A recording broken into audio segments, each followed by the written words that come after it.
The bidding war of 2024 was supposed to be MJF, but it looks like that talk has been cooled down. And maybe that's largely due to the fact that a lot of people believe that he has re-signed with AEW. And if you asked me a year ago, would we be talking about Mercedes Varnado instead, I would call you a liar. But here is the reality. It's 2024. We're just 5 days in. And for weeks, all we have seen is mixed reports about Mercedes Varnado. Now, some of you might know her as Mercedes Varnado. Some of you might know her as Mercedes Moné, or you might know her as Sasha Banks. And in this video, I'm probably just going to call her Sasha Banks because that's the name I've known her as for a very, very long time. But here's the real thing that you guys need to understand. There's a big reason as to why Mercedes is the true bidding war of 2024. Like I said, it's not MJF. It's Mercedes. Weeks ago, WWE was reportedly in talks with Mercedes to come back to the company. Then, a few weeks later, there was a report that came out that suggested the talks died down, and WWE is no longer in talks with Mercedes.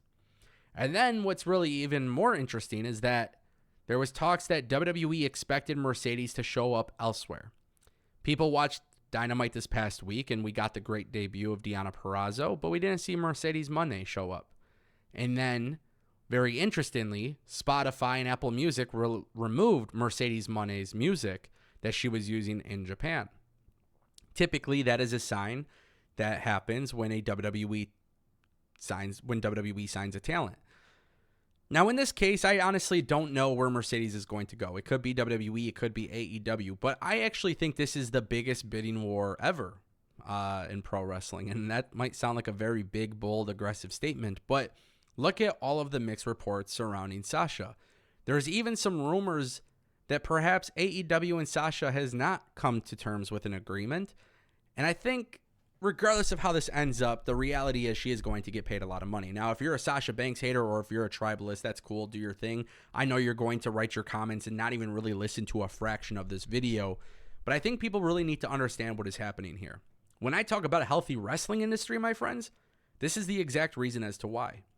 Sasha Banks went to Japan, did a couple things, got injured, and it's very unfortunate, and it sucks to see that.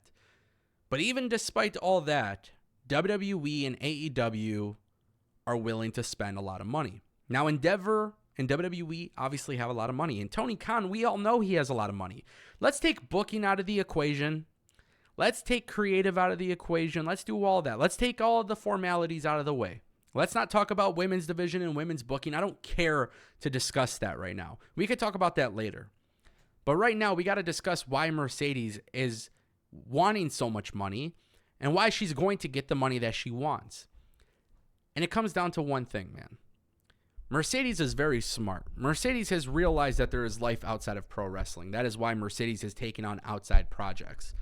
And, you know, some companies are a little bit better about this and some companies aren't. Right? WWE, they like being involved. And AEW, they just kind of let you do your own thing while you work for them. In WWE, you work more dates. In AEW, you work less. It's not about that. Mercedes can go at a high rate. If she wants to work more dates, she can. If she doesn't want to work more dates, she doesn't have to. This doesn't come down to really much more than money. And WWE and AEW have to really just look at the status of Mercedes and realize she can make a lot of change. She can make a lot of change for both companies. And I think a lot of people are, man, maybe they just don't see the vision. I don't know. But Mercedes is a talent who is not only good in the ring, but also good on the microphone. And then also, you know, dabbling into acting and outside stuff. There's a lot of crossover mainstream potential with Mercedes Varnado. There's a reason why WWE wants her back. And if you're AEW, if you're Tony Khan, there's a reason why you don't want her to go to WWE. You're trying to establish your women's division. You're trying to get it back on track. And when somebody of this caliber becomes a free agent, no matter all of those things that we were saying earlier about creative and business and all this stuff, that's from a fan's perspective, you guys could debate amongst yourselves. But from a business perspective, you never leave a free agent on the table without making a big offer when it is somebody of this caliber. And I think WWE and AEW are, anytime there's a big free agent, you got to be careful how much money you're spending. But if Mercedes is is commanding the type of money that I have seen rumored, she deserves it. And the reason why she deserves it is because all of the things I've said, the talent that she brings to the table. And I don't think people really understand how big her fan base truly is. But with all of these mixed reportings, this is crazy. It's like I said in the beginning, the whole MJF thing. I thought we'd be talking about MJF, but everybody believes that's a storyline at this point. Everybody believes MJF re-signed, so nobody really cares. But the reality with Mercedes is nobody truly knows what she's going to do. Now, Tony Khan spending a lot of money on Mercedes could be, it could be a good business decision and it could be a bad business decision, right? At the end of the day, Tony Khan still isn't profitable with AEW, but when somebody of this magnitude is a free agent, it would be stupid not to make an offer. And WWE, they're not necessarily in need of Mercedes. They have a ton of great talent in their company, and their women's division is starting to get on track. But when Mercedes is a free agent and she's interested and you're on good terms with her, you'd be foolish not to bring her back. Now, why does Mercedes want a lot of money? Well, first and foremost, I don't know if there's been a female free agent worth this much hype. She is deserving of this hype. She is deserving of the hype that fans are giving her, and she has a very dedicated fan base. I mean, if you don't believe me, New Japan World, when she debuted at Wrestle Kingdom, saw 40,000 new signups just from America alone. That's a pretty big deal. Different time zone. It's not easy to watch Japan if you're based out of North America. So a lot of people wanted to see Mercedes in New Japan. A lot of people wanted to see her at Battle of the Valley. A lot of people are big fans of her. Now, at the end of the day, what I find more fascinating about this is the mixed reporting. There's a lot of people talking about Mercedes because of her free agent status. And I'm going to be honest, no matter where she goes, you're going to see the tribalists out everywhere. The anti-WWE people will talk about how WWE fumbled, and the anti-AEW people will talk about how AEW fumbled. But at the end of the day, this is not a question of what company is better. This is a question of which company will pay her more money. And I think both companies are willing to pay her more money.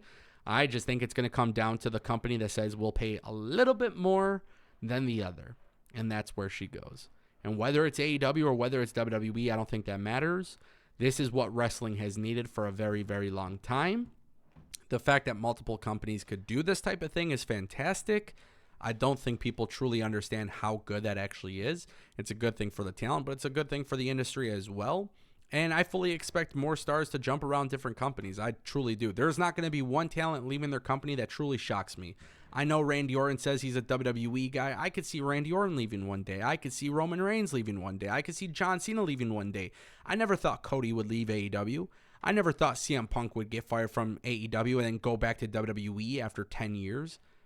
I never thought Mercedes would ever leave WWE and go to New Japan and Stardom and then come back and appear at All In and then now become the hottest free agent ever. Like, I've never expected any of this, but it's happened. So there is not one name in wrestling that I can't see leaving their respective company. And guess what, my friends? If that bothers you, then you must not like having fun. Because I promise you, there is nothing better than watching your favorite talent evolve and showcase what they can do. When Drew McIntyre initially left WWE and went to Impact, that guy became the star that I always thought he could be. Same thing could be said for a lot of other people. And look at Cody. He went from being Stardust to the American Nightmare. He did ROH, he did Impact, he did New Japan, he did all of this cool stuff. Then he did AEW. That's fun, man. That's fun. And it's not that deep. But this is the real bidding war. Who's going to pay out the most money? I can't wait to see who does it.